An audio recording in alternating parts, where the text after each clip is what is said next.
পানি যেমন মানুষের জীবনে অনেক উপকার করে, ঠিক তেমনি পানি কিন্তু মানুষের অনেক ক্ষতি করে। তাই পানি, আমাদের বাসার পানি ভালো না, তাই আমি ড্রামে ভরে নিচ্ছি। এই পানি যখন 2-3 দিন জমবে তখন আমি পানিটা খাবো। এছাড়াও কয়েকটা ড্রামই আমি ভরে রেখেছি। তো যাই হোক, আজকে আপনাদের সাথে শেয়ার করব আমার দৈনন্দিন কিছু জিনিস, যেগুলো আমি কিছু টিপস ফলো করে আমার সংসার চালাই। তো এই যে আমাদের চাল এনেছিল, সেটা আমি ড্রামে ভরে নিলাম।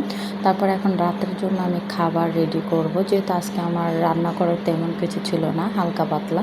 তো আমি একটা ডিম দিয়ে 4 জনের খাবার তৈরি করব রাতের জন্য, সেটাই আপনাদের সাথে আজকে রান্না করব আর সেই টিপসটা শেয়ার করব। আসসালামু আলাইকুম। চ্যানেলে নতুন হয়ে থাকলে লাইক দিয়ে পুরো ভিডিওটা দেখবেন, ভালো লাগলে সাবস্ক্রাইব করে পাশে থাকবেন। চলুন শুরু করি। অনেক সময় দেখা যায় আমাদের বাসায় অনেক খাবারের একটা সমস্যা হয়ে যায় মাঝে মাঝে। তো চাইলে আপনারা এই ট্রিক্সটা ফলো করলে একটা ডিম দিয়ে 4 জনের খাবার তৈরি করে আপনারা ভরপুর পেট ভরে খেতে পারবেন। তো আমি চালটা ধুয়ে নিলাম, ধুয়ে ভিজিয়ে রেখে ডালটা আমি চুলায় বসিয়ে দেবো। এখন ডালটা যেহেতু আমি মাখা করে বসাবো, তাই বসিয়ে দিয়ে তারপরে এই যে আমি 4টা মাঝারি সাইজের পেঁয়াজ নিয়েছি। পেঁয়াজ নেওয়ার পর আরেকটা টমেটো ছিল, টমেটো নিয়েছি, আর 4-5টা কাঁচামরিচ থাকবে। আপনাদের টমেটো না চাইলে নাও থাকতে পারে। তো পেঁয়াজ যেহেতু আমাদের সবার ঘরে কম বেশি থাকে, তো আমি মাঝারি সাইজের 4টা পিস নিয়ে নিয়েছি। পিসগুলো আমি কুচি কুচি করে নেব। তো আজকে আমার রাতের খাবারে শুধু ডাল ভাত আর একটা ডিম দিয়ে কী রেসিপি আমি তৈরি করলাম 4 জনের ভরপুর, সেটা থাকবে। তো পিসগুলো আমার কাটাকাটি শেষ, কাটাকাটি করে এই যে আপনাদের দেখালাম পিসগুলো। এখন এই যে আমার ডাল বলক হয়ে এসে পড়ছে। তো আমি এখন ছাদে যাব, এই যে ছাদে যেতেছি। তো আমি কিছু বিলাতি ধনিয়া পাতার গোড়া লাগাইছিলাম, তো সেখান থেকে আমি কিছু ধনিয়া পাতা নেব।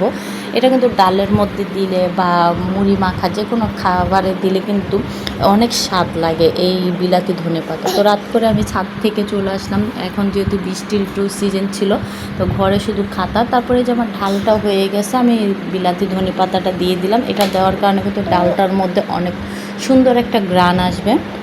তো ওইদিকে আমার ভাতটাও কিন্তু প্রায় হয়ে গেছে। তারপরে যে আমার ডাল ভাত হয়ে যাওয়ার পরে এই যে আমি পেঁয়াজটা দিয়ে দিলাম। পেঁয়াজ দেওয়ার পরে আর এই যে শেষ কাঙ্ক্ষিত একটা ডিম ছিল বেঁচে, তো এটা দিয়ে আমি রেসিপিটা করব। তো এই যে আমি পেঁয়াজ, টমেটো আর কাঁচামরিচ দিয়ে তেলের মধ্যে এটাকে আমি একটু ভাজা ভাজা করে নেব। ভাজা ভাজা করার পর এটার মধ্যে শুধুমাত্র ঘরে থাকা যে মশলাটা আমরা খাই সে মশলাগুলো দেব, যেমন হলুদ, মরিচ, তারপরে একটু জিরার ফাঁকি যদি থাকে তাহলে দিতে পারেন, না থাকলে নাই। তারপর আমি আগে লবণটা দিতে গিয়ে দেখলাম আমার চামচটাই পড়ে গেছে।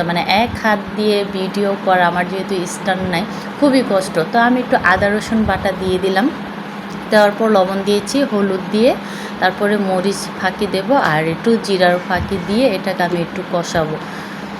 রান্না করতে আসলে অনেক ঝামেলা লেগে যায়। যাই হোক, আমার সেই রেসিপি আপনাদের সাথে শেয়ার করছি। তো এগুলো সব মশলা দিয়ে আমি এখন এগুলো একটু ভালো করে নাড়াচাড়া দিয়ে এখানে আমি এখন একটু পানি অ্যাড করে দেব, যাতে মশলাটা একটু ভালো করে কষে। যেহেতু 4টা পেঁয়াজ মাঝারি সাইজ নিয়েছি, এগুলো কিন্তু মজে অল্প হয়ে গেছে। তো পেঁয়াজটা আমি একটু ভাজা ভাজা করে নিয়েছিলাম। নেওয়ার পরে সব ধরনের মশলা, হলুদ মরিচ দিয়ে, লবণ দিয়ে, একটু আদা রসুন দিয়ে এই যে আমি একটু কষিয়ে এই যে একটা ডিম ভেঙে দিয়ে দিব। ডিমটা দেওয়ার পরে এই একটা ডিমের কারণে কিন্তু আমরা 4 জনে ভরপুর খেতে পারবো। তো যাই হোক, ডিমটা ভাঙতে গিয়ে ডিমের খোসাও চলে গেছে, এটাকে আমি তুলে ফেলে দিলাম। তো এটাকে এখন আমি সুন্দর করে একটু নাড়াচাড়া দিয়ে তারপরে এটাকে আমি মিক্স করে নিব। মিক্স করে এটাকে আমি আস্তে আস্তে করে একটু এটার যে একটা স্মেল আছে সেটাও চলে যাবে। আর এটাকে যে আমি জিরার ফাঁকি দিয়েছি, যার কারণে কিন্তু এটা খেতে খুবই ভালো লাগবে। আপনারা ভাজা না খেয়ে যদি এভাবে রেসিপি ট্রাই করেন, 2-3 জন বা 1 জন, খুবই অল্প সময়ে কিন্তু এই খাবারটা তৈরি করলে সবাই কিন্তু খুবই পেট ভরে ভাত খেতে পারবে। তো এটা কিন্তু প্রায় আস্তে আস্তে হইতেছে। এটা আমাকে একটু বারে নাড়াচাড়া দেব, দিয়ে কিন্তু এটাকে আমি একটু ভাজা ভাজা করব। ভাজা ভাজা করে নিলে কিন্তু খেতে খুবই মজাও হবে। আর তেলটা যে পর্যন্ত না উঠবে সে পর্যন্ত কিন্তু আমি এইভাবে এটাকে নেড়ে চেড়ে নেব। তারপরে এই যে দেখেন কি সুন্দর একটা কালারও আসছে আর একেবারে ভুনা ভুনা হয়ে গেছে। তো এটাই ছিল আমার একটা ডিম দিয়ে 4 জনের ভরপুর খাওয়ার রেসিপি। তো এই খাবারটা এখন আমরা রাতের 4 জনের জন্য ভরপুর একটা খাবার। মাশাল্লাহ মাশাল্লাহ। চাইলে আপনারা ঘরোয়া ভাবে এই খাবারটা কিন্তু ট্রাই করতে পারেন। যখন কোনো কিছু থাকবে না, এই রেসিপিটা অবশ্যই ট্রাই করবেন।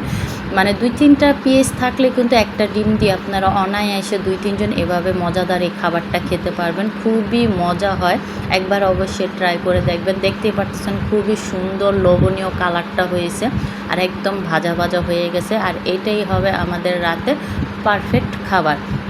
তো এটাই ছিল আমার সেই রেসিপি। তো ভিডিওটা কেমন লাগছে অবশ্যই কমেন্ট করে জানাবেন। তো এই পর্যন্তই না, এখন আমি এই যে আমার খাবার হয়ে গেছে, এখন আমি চুলার জালটা নিভিয়ে দিব।